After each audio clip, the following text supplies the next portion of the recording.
My stepdad told me to get off his property during a BBQ because I disagreed with his politics. My house, my rules. I reminded him that the house is in my name and he pays zero rent. He laughed and said I wouldn't dare. I served him a 30-day eviction notice with dessert. Hey, Reddit.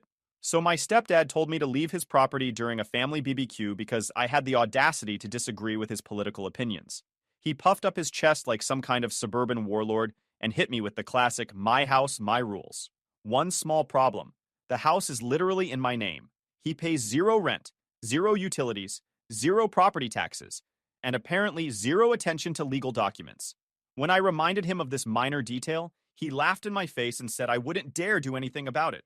So I served him a 30-day eviction notice right there with the apple pie. He stopped laughing real quick. Let me give you guys some background, because this story requires context to fully appreciate. I'm Jason, 32 male, and I've been dealing with my stepdad Doug, 58 male, for about 15 years now. He married my mom when I was 17, right after my biological father passed away from a heart attack. My dad was a quiet, hardworking man who spent 25 years as a senior accountant at a regional firm. He wasn't flashy, didn't drive expensive cars or wear designer clothes, but he was smart with money, really smart.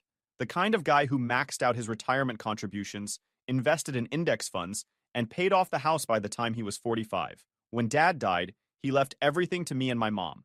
The house was paid off, there was life insurance, some investments, and a small inheritance from my grandparents that he'd never touched. Mom was devastated. They'd been married since college, and suddenly she was alone at 42 with a teenage son and no idea how to manage finances, because Dad had always handled everything. Enter Doug. He swooped in about 8 months after the funeral. They'd met at some grief support group, which should have been my first red flag. Not that grief support is bad, but Doug was there for his second wife who'd passed away 3 years earlier. 3 years. Dude was still attending meetings long after most people had moved on. In hindsight, I think he was trolling for vulnerable widows. Doug was the opposite of my father in every way. Loud where Dad was quiet. Flashy where Dad was practical. Opinionated where Dad was thoughtful. He drove a lifted truck he couldn't really afford, wore clothes with visible logos, and had strong opinions about everything from sports to politics to how other people should live their lives. The man had never met a topic he didn't think he was an expert on. My mom, still grieving and lonely, fell for his confident act. Within 6 months, they were engaged. Within a year, they were married. I was 18 by then and about to start college, so I figured whatever. She's an adult. Her life, her choice. I didn't like Doug, but I didn't have to live with him full-time anymore. Here's where things get interesting from a legal standpoint. Before my dad died, he'd set up the house in a specific way. The property was held in a trust, with me as the primary beneficiary. Mom had lifetime residency rights, meaning she could live there as long as she wanted, but she couldn't sell it, mortgage it, or transfer ownership without my consent. Dad had done this specifically because he worried about what might happen if Mom remarried. He never said it out loud, but I found a letter in his files after he passed that explained his reasoning. He'd seen too many widows lose everything to new husbands who turned out to be financial parasites. Smart man, my father. Smarter than any of us realized at the time. So when Mom married Doug, she moved him into a house that wasn't really hers to give. She had the right to live there, and she could invite whoever she wanted as a guest, but Doug had no legal claim to the property whatsoever. None. The deed was in my name through the trust. The property taxes came to me. The homeowner's insurance was in my name. Did I mention any of this to Doug? No. Did my mom? Apparently not. She probably didn't fully understand the legal arrangement herself, and I wasn't about to explain it to a guy I didn't trust. So Doug moved in, started calling it his house, and nobody corrected him. For years, this arrangement worked fine. I finished college, got a degree in civil engineering, and landed a good job at a firm that designs bridges and infrastructure projects. I moved to the other side of town, got my own apartment, and only visited for holidays and occasional family dinners. Doug and I maintained a tense but civil relationship. He'd make comments about my lifestyle choices, my career, my dating life, whatever he felt like criticizing that day. I'd smile, nod, and leave as soon as politely possible. Mom seemed happy enough, so I kept my mouth shut and my opinions to myself. Let me give you some examples of what living with Doug was like for my mom. The man had rules about everything. The thermostat had to be at exactly 68 degrees year-round because that was the optimal temperature for human productivity. Never mind that my mom ran cold and wore sweaters inside during summer because the air conditioning made her uncomfortable. The TV was always tuned to his preferred channels, and if Mom wanted to watch something else, She had to wait until Doug was out of the house or asleep. Dinner had to be ready at exactly 6:30 p.m. Not 6:25, not 6:35, exactly 6:30, because Doug believed in discipline and routine. He controlled the grocery shopping, the household budget, the social calendar. My mom had to ask permission to invite her own friends over to the house that she legally had the right to live in. And if Doug didn't like those friends, he'd make the visit so uncomfortable that they wouldn't come back. Over the years, Mom's social circle shrank to almost nothing. I noticed this happening in slow motion, but felt powerless to do anything about it. Every time I tried to bring it up with Mom, she'd defend Doug or change the subject. She'd been with my dad for 23 years in a partnership of equals, and now she was living like a guest in her own home, walking on eggshells around a man who controlled every aspect of daily life. The financial stuff bothered me too. Doug had a pension from his previous job, Social Security, and some savings. Not a fortune, but enough to contribute to household expenses. Did he? Of course not. He considered his money, his, and the house expenses covered by the property situation, whatever that meant. My mom's modest income from part-time work at a local boutique went almost entirely to groceries and household supplies, while Doug's pension funded his hobbies, his truck payments, and his weekend golf outings. I calculated once that over 14 years, Doug had essentially received free housing worth probably $200,000 or more in equivalent rent, not including utilities, property taxes, insurance, and maintenance, all of which came from the trust that my father had set up and funded. Doug was basically living off my dead father's generosity while acting like he was the provider. Then Doug retired 3 years ago, and everything got worse. With nothing to do all day, Doug became insufferable. He started watching cable news 12 hours a day, joined various online groups for concerned citizens, and developed increasingly extreme opinions about pretty much everything. Politics, social issues, economics, you name it. He became one of those guys who could turn any conversation into a rant about whatever was making him angry that day. Family dinners became minefields. I learned to never mention current events, never discuss anything remotely political, never express any opinion that might contradict whatever Doug had absorbed from his echo chamber that week. Even neutral topics could somehow spiral into arguments. I once mentioned that I was excited about a new high-speed rail project my firm might be involved with, and Doug spent 45 minutes explaining why public transportation was some kind of conspiracy.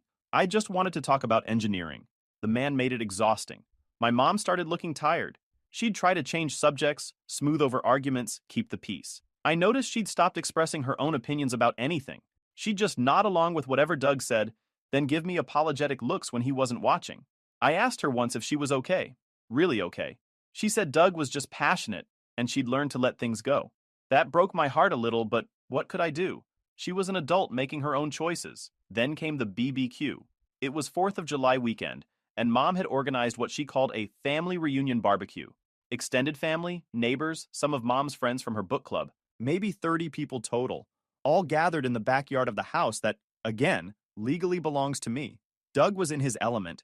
He'd set himself up at the grill like he was commanding a military operation, loudly announcing his opinions on the proper way to cook various meats while dismissing anyone else's input. He was 3 sodas deep and feeling chatty, which was never a good combination.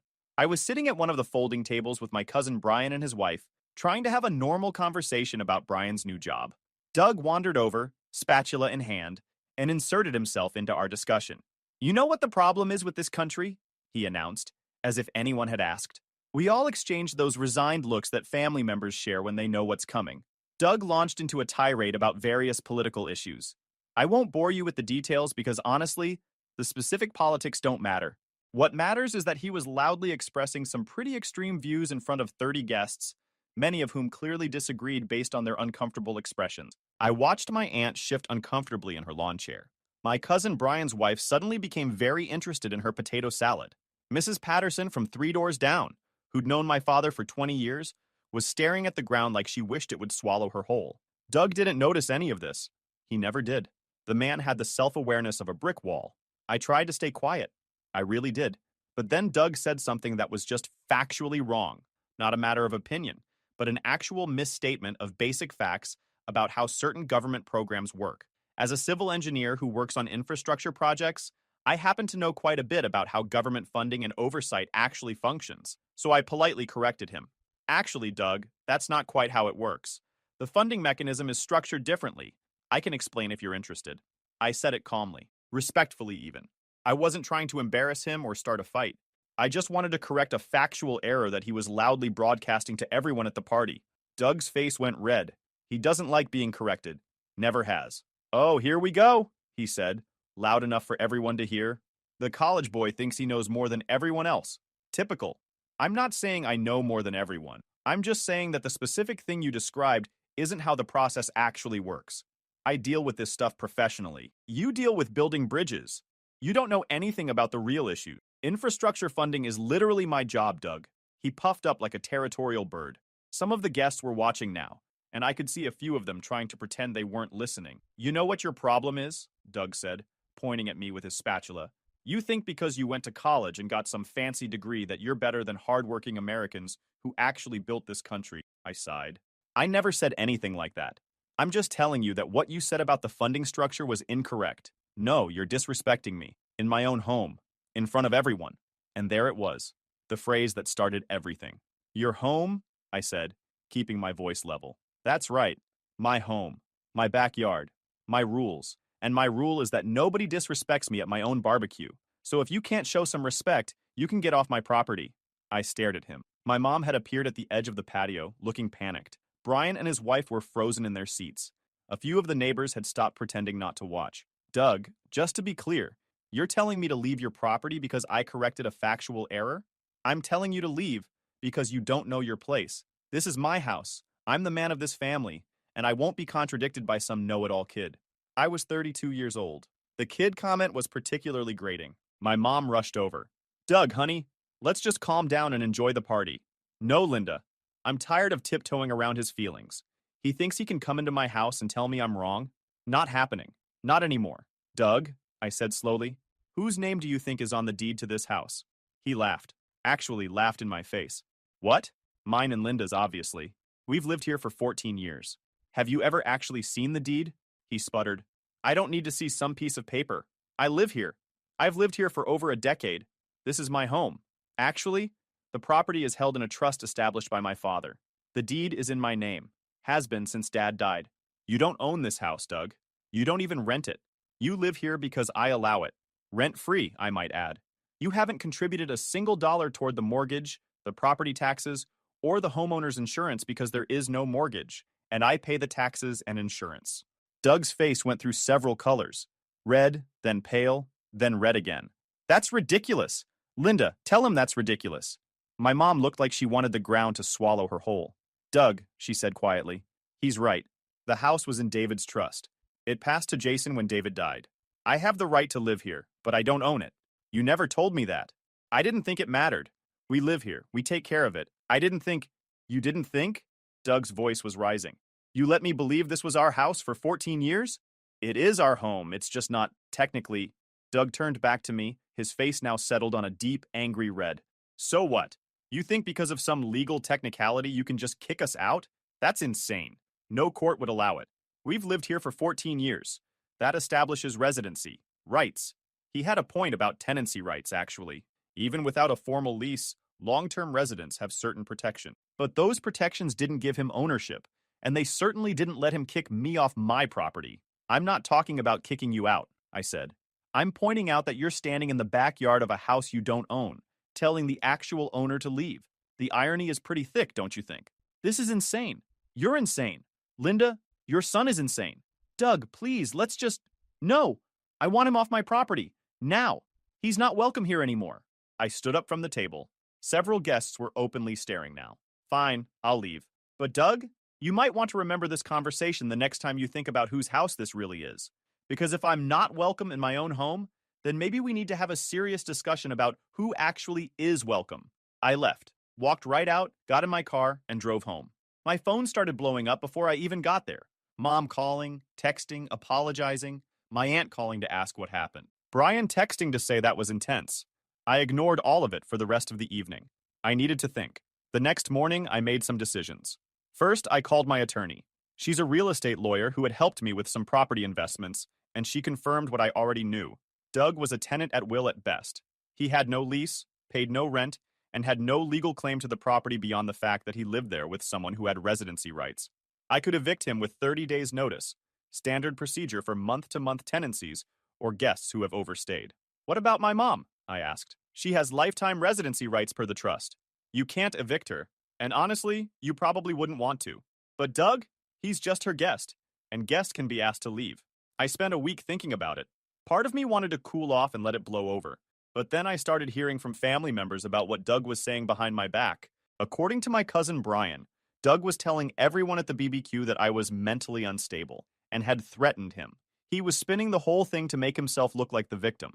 He told my aunt that I'd tried to steal the house from my poor mother and that he was protecting her from my greed. My mom called me 3 days after the BBQ crying. She apologized for Doug's behavior, said he was just stressed, asked if I could please just let it go. She said he'd promised to apologize if I came over for dinner.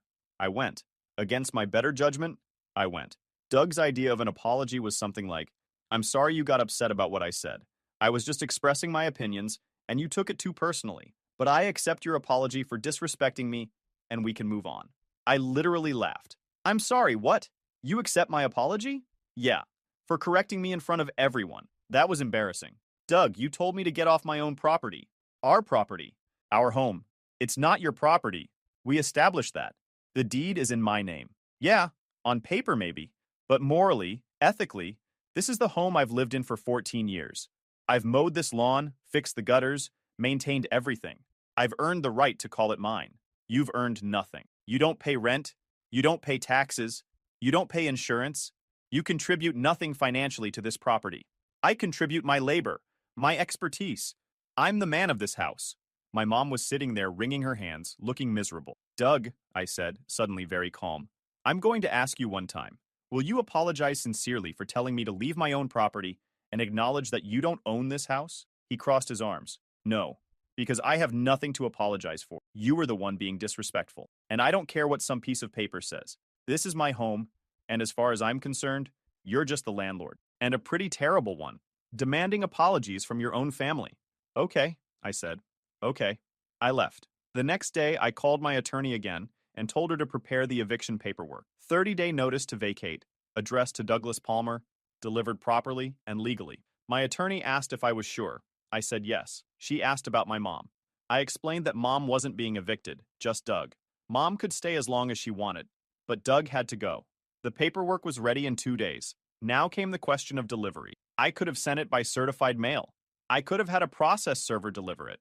But honestly, after what Doug had said and done, I wanted to see his face.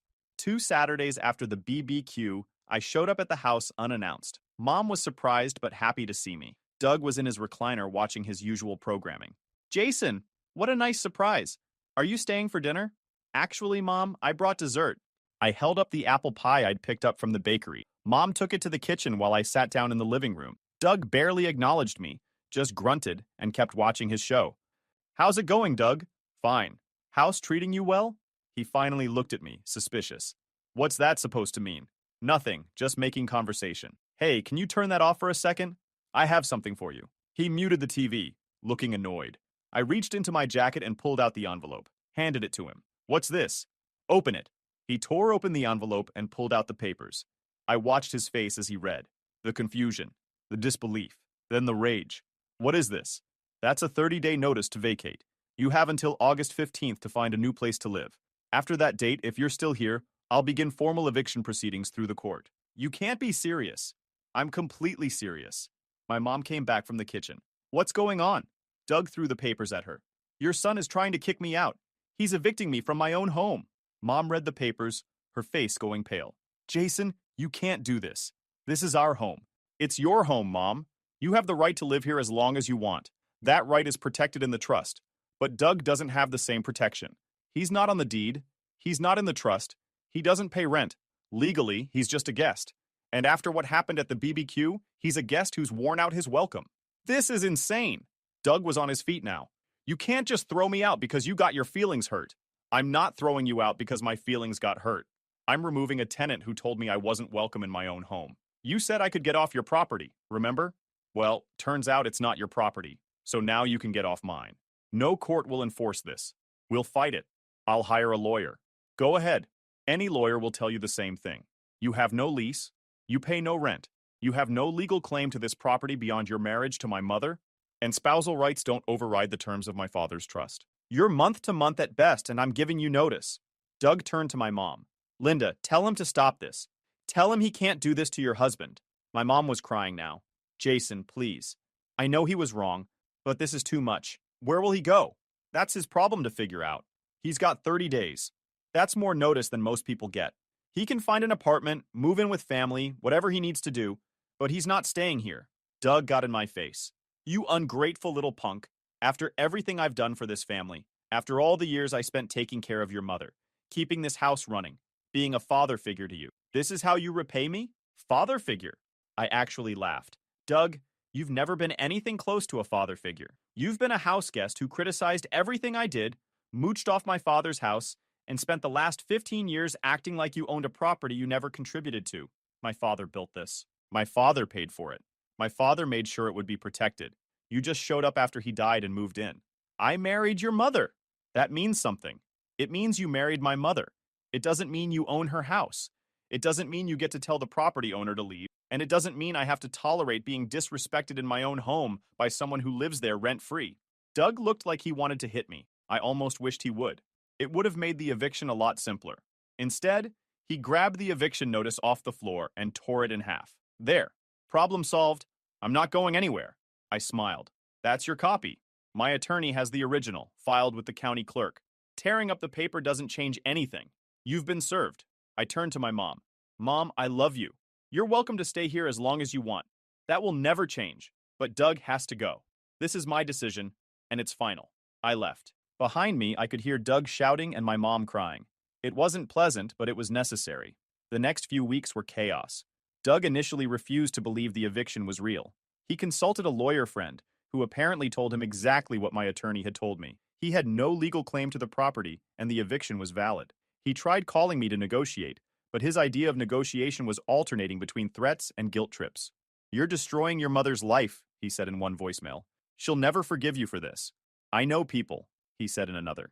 You think you can just push me out? You have no idea who you're messing with. That one made me laugh. What people? His buddies from the golf course? Please. He also started a campaign to turn family members against me. He called my aunt 3 times in 1 week, each time with a different story about how I was mentally unstable and taking advantage of my mother. He told my uncle that I had forged documents to steal the house. He even called my grandmother, who's 86 and doesn't need this kind of stress, to tell her that I was robbing my own mother blind. My grandmother, bless her heart, called me right after and said, Jason, I've known you since you were born, and I've known Doug for 14 years. I believe you. That man has always been too big for his britches. Have I mentioned how much I love my grandmother? The best part was when Doug tried to rally support from the neighbors.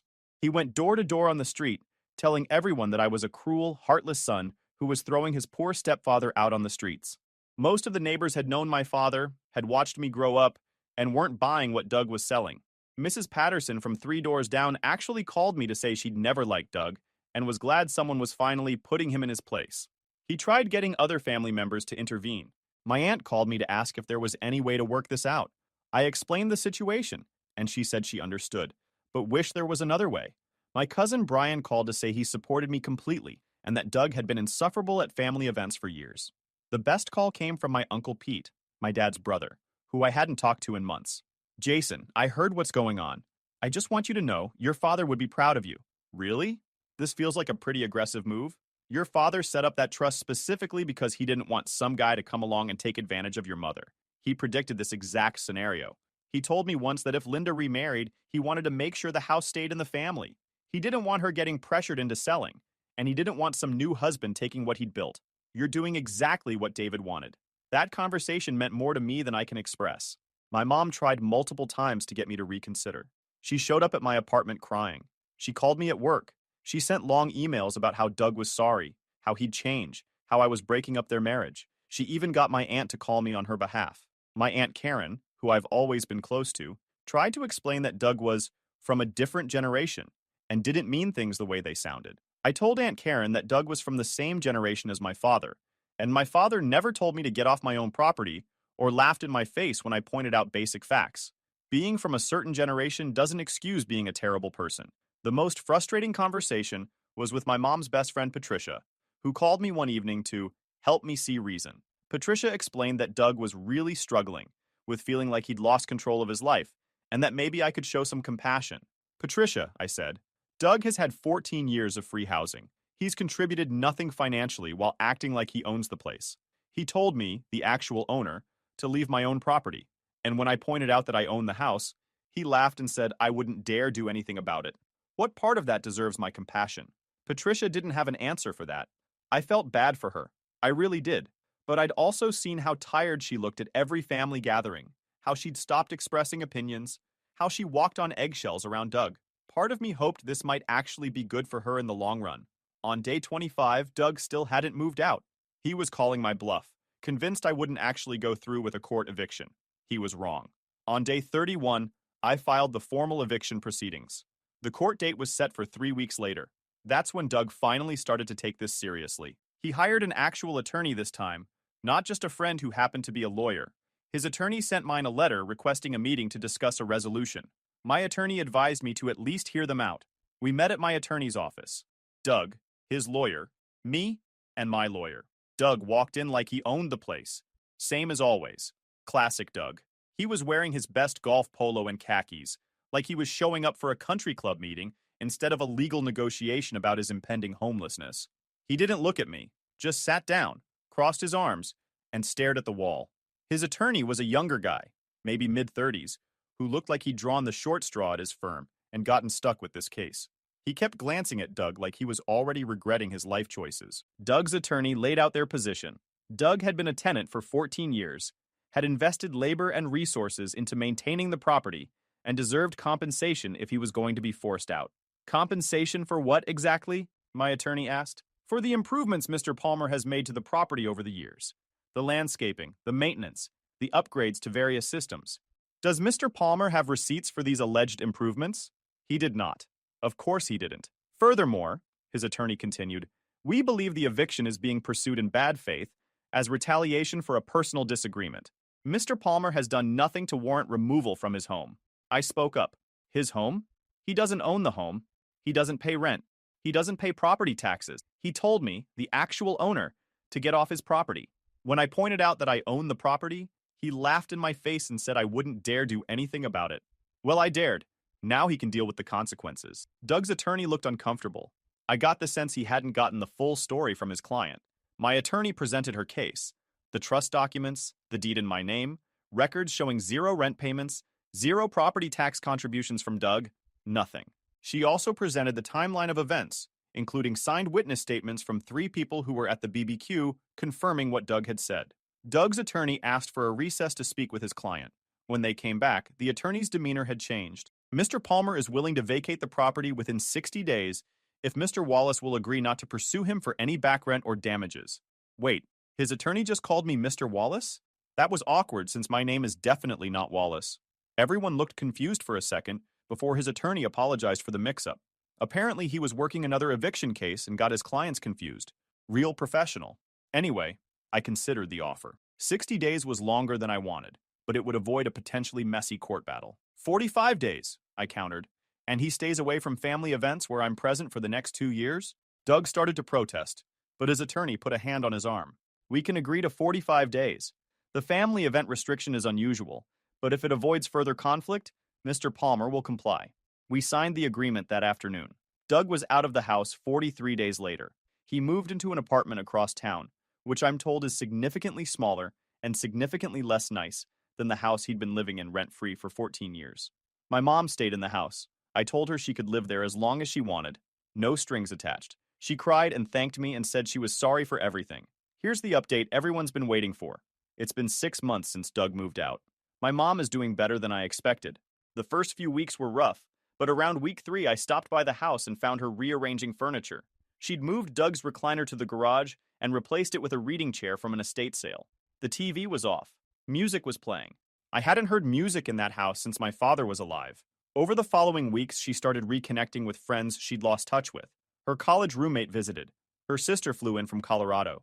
The women from her old book club reached out and invited her back. She joined art classes at the community center, something Doug had called a waste of money. She set up a little studio in the spare bedroom. Her first painting was terrible, but she was so proud of it that I framed it and hung it in my apartment.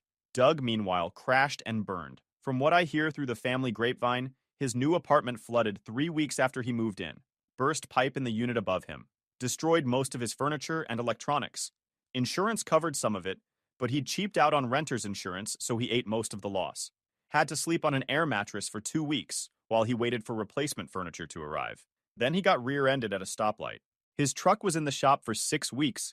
The other driver's insurance covered it, but Doug had to take Ubers everywhere because he'd let his AAA membership lapse.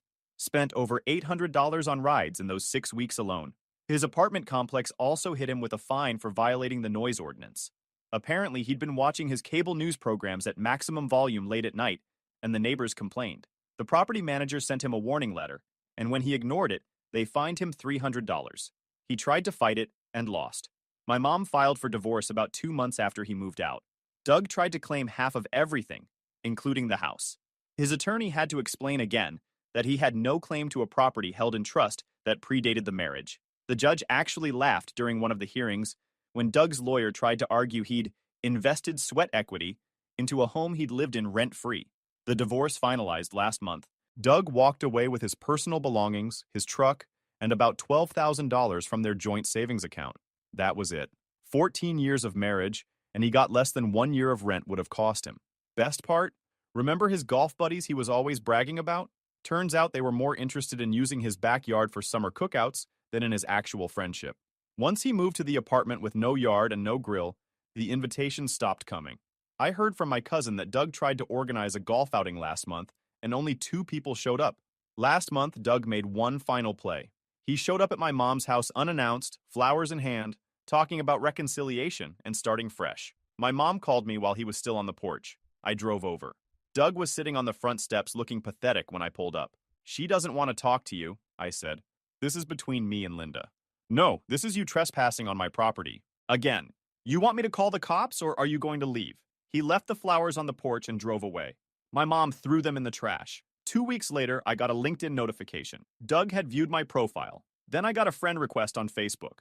Then a text from an unknown number asking if we could grab coffee and clear the air. I blocked everything. My mom is thriving now. She joined a hiking group, started volunteering at an animal shelter, and last week she told me she went on a coffee date with a guy from her art class. Said it was nice to talk to someone who actually listened when she spoke. The house looks different these days. Mom repainted the living room, replaced the old curtains Doug had picked out, put up some of her paintings. It feels like a home again, instead of a bunker. She's hosting Thanksgiving this year, first time in over a decade. She already sent out invitations to family members Doug had driven away over the year. My aunt is coming. My cousin Brian and his wife. Even my grandmother, who's 86 and doesn't travel much anymore, said she wouldn't miss it. Doug wasn't invited, obviously. Last I heard, he's trying to sell his truck to cover some credit card debt he racked up furnishing his apartment. The same truck he used to park in my father's driveway like he owned the place. Funny how things work out. So that's my story, Reddit. Doug told me to get off his property. I reminded him it was my property. He laughed and said I wouldn't dare do anything about it. 6 months later, he's living in a flood-damaged apartment, driving a truck he can't afford, divorced, and trying to sell his prized possession to pay off debt. I dared. Guys, we are so close to hit 100,000 subscribers on this channel. If you are not subscribed to the channel, please consider subscribing. It really helps hit that 100,000 mark. Thanks for making this dream come true.